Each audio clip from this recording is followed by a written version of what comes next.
Alright guys, today we're going to briefly talk about emergency radios.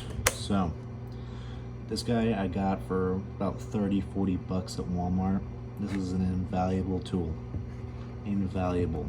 So, the nice thing about these guys right here is not only does it have the solar power and the hand crank on there, so whether you got power or not, you got radio.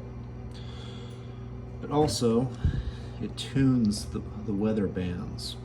So, what that essentially means, you got your FM, you got your AM radio as most people know it, but there are different frequencies that don't quite reach those. That's where your NOAA frequencies are going to be.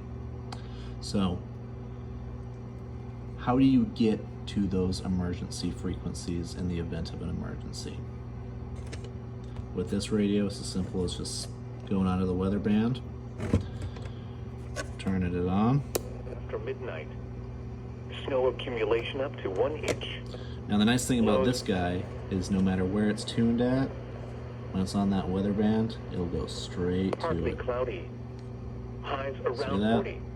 No interference, no nothing. It'll just bring you straight to the weather frequencies. Partly cloudy in the evening, then becoming mostly cloudy. Every Lows in home the should have mid-20s to these. lower 30s. This way you have access to all of the different emergency radios. You have a radio at home just in case. Keep one of these things in your car or in your home or wherever. They're incredibly easy to use, and they're an invaluable tool for everybody to have.